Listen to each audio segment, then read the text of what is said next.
छत्तीसगढ़ की राजधानी रायपुर में एक बार फिर धर्मांतरण को लेकर जमकर बवाल हुआ है। हिंदुवादी संगठनों ने आमा नाका इलाके के एक घर में धर्मांतरण का आरोप लगाते हुए तोड़फोड़ की। गाड़ियों के अलावा घर के अंदर की कुर्सियां भी तोड़ी गईं। बताया जा रहा है कि घर के अंदर करीब 200 लोग थे। हिंदुवादी संगठन से जुड़े पदाधिकारियों ने बताया कि हमें सूचना मिली थी कि मंदिर के कुछ हिस्सों को कब्जा करने की कोशिश की जा रही है। सूचना मिलते ही एएसपी, सीएसपी समेत आधा दर्जन से ज्यादा थाना प्रभारी दल बल के साथ वहां पर पहुंच गए। पुलिस ने घर के अंदर से 80 से ज्यादा लोगों को हिरासत में लिया है। पूछताछ की जा रही है।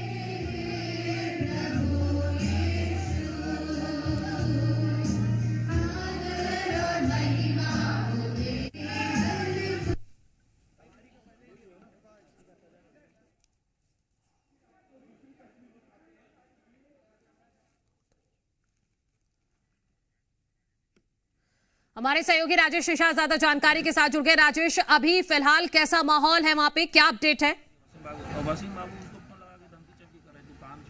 देखिए, वहां का माहौल शांत हो चुका है, लेकिन अभी भी बजरंग दल, विश्व हिंदू परिषद के पदाधिकारी, कार्यकर्ता थाने में डटे हुए हैं। डटे इसलिए हैं कि जो भी लोगों को हिरासत में लिया गया उनके खिलाफ सख्त से सख्त कार्रवाई की जाए। और ये तस्वीरें देख सकते हैं, ये तस्वीरें बयां कर रही है कि किस तरह से हिंदू संगठन से जुड़े हुए पदाधिकारी यहां थाने में अभी भी मौजूद हैं। और ये आमा नाका थाना है, ये आमा नाका थाना है। इसी थाने से महज 500 मीटर की दूरी पे जो आरोप लगाया जा रहा है कि धर्मांतरण का बड़ा खेल खेला जा रहा था। पहुंचे थे किसी और मकसद से, लेकिन कुछ और चीजें वहां पे निकल के सामने आई। उसके बाद ये तमाम बजरंग दल के कार्यकर्ता, पदाधिकारी, विश्व हिंदू परिषद के कार्यकर्ता आक्रोशित हो गए। बड़ी तादाद पे पुलिस बल भी तैनात हुए थे। बातचीत करते हैं, क्या पूरा मामला था, कैसी इसकी शुरुआत हुई और क्या कुछ विवाद हुआ? विगत 6 वर्षों से, जब से यहाँ पे कांग्रेस की सरकार आई थी, यहाँ पे एक मकान को किराए से लेके, है ना, बाहर से फादरी आते थे।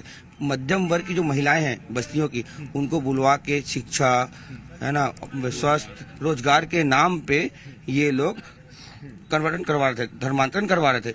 इस विषय में अभी हमको पता था, पूर्व में मामला भी हुआ, लेकिन कांग्रेस की सरकार थी, एफआईआर नहीं हो पा रही थी। आज जो हुआ वहां क्या हो रहा था? आप लोग किस सूचना के आधार पे गए थे? जी, आज हम लोग को सूचना मिली थी स्थानीय निवासियों के द्वारा कि वहां पे एक मंदिर निर्माण के लिए भूमि पूजन का कार्य किया गया था। तो और वहां पे मंदिर का छोटा सा निर्माण था, उसको ईसाइयों के द्वारा वहां से मंदिर को हटा दिया गया। और लगातार लास्ट 10 से 15 दिन में ईसाइयों के द्वारा स्थानीय निवासियों को धमकी दी जा रही थी कि मैं चिकन खाता हूं, मैं यहाँ पे हड्डी फेंकूंगा, तुम लोग क्या कर लोगे। तो ऐसी सूचना मिलने पे हमारे 7 से 8 बजरंग दल के कार्यकर्ता वहां पे पहुंचे थे। तो उनके पीट भी हुई है। पहले हमारे 3 कार्यकर्ताओं को मारा भी है, एक यहाँ पे सिर में चोट आई है, एक पैर में चोट आई है और एक को पीठ में 4-5 डंडे पड़े। अभी वो लोग को हॉस्पिटल लेके गए हैं। और उसके बाद जब हमको सूचना मिली ऐसे, तो हम सब दल बल के साथ पहुंचे। तब हमें धर्मांतरण के बारे में पता चला। वहां पे 3 अलग अलग जिले से, चरोदा से, भिलाई से, अलग अलग जगह से पादरी आए थे। और आप विश्वास नहीं करेंगे, मात्र 1200 स्क्वायर फीट में लगभग 150 से 200 लोग थे। बिल्कुल। देखिए, जो तस्वीर हम दिखा रहे हैं, अंदर की तस्वीर है, वो अंदर की तस्वीर है जहां स्क्रीन लगे हुए हैं। उस घर के अंदर की हम तस्वीर दिखा रहे हैं जो टेलीविजन स्क्रीन पे दिखाया जा रहा है। और वही जब बजरंग दल के कार्यकर्ता अंदर पहुंचे थे, उस दौरान पूरे मामले का खुलासा हो पाया था। और क्या क्या चीजें हुई? जी, उसके बाद क्या हुआ, 150 से 200 लोग थे। हमको तो ये हम दूसरे विषय पे आए थे, फिर हमें पता चला कि यहाँ पे धर्मांतरण का कार्य था।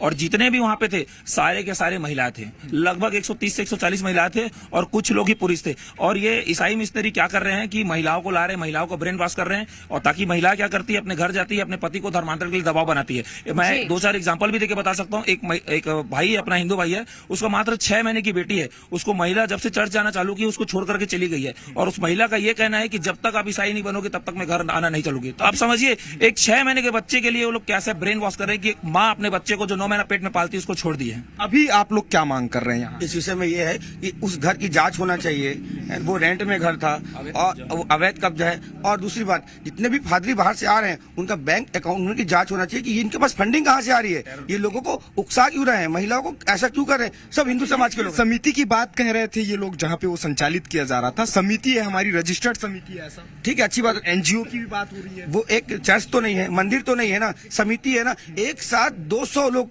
1200 स्क्वायर फीट मकान में आना, ये बहुत बड़ी बात है। कॉलोनी एरिया में हम विरोध नहीं करें, इसका विरोध कॉलोनी वाले भी करें। उन्होंने रिपोर्ट लिखा है, उन्होंने ही हमको बताया। तो देखिए, जो एनजीओ की बात हो रही है, चूंकि अभी छत्तीसगढ़ सरकार ऐसे ही एनजीओ के खिलाफ कहीं ना कहीं जांच शुरू की है। और छत्तीसगढ़ के मुख्यमंत्री विष्णुदेव साय ने भी हाल ही में यह बात कही है कि धर्मांतरण के खिलाफ सख्त से सख्त कानून बनाया जाएगा। लेकिन देखिए जो तस्वीरें आ रही है, देखिए ये आमा नाका की तस्वीरें, इससे पहले हमने अमलेश्वर की भी तस्वीर साझा की थी कि किस तरह से बड़े पैमाने पे अलग अलग इलाकों पे धर्मांतरण का एक बड़ा खेल खेला जा रहा था और सीधा आरोप फिलहाल हिंदुवादी शुक्रिया आपका संगठनों के तमाम द्वारा लगाया जानकारी जा के लिए रहा था। और आगे भी आपसे अपडेट लेते रहेंगे इस बड़े मामले पर।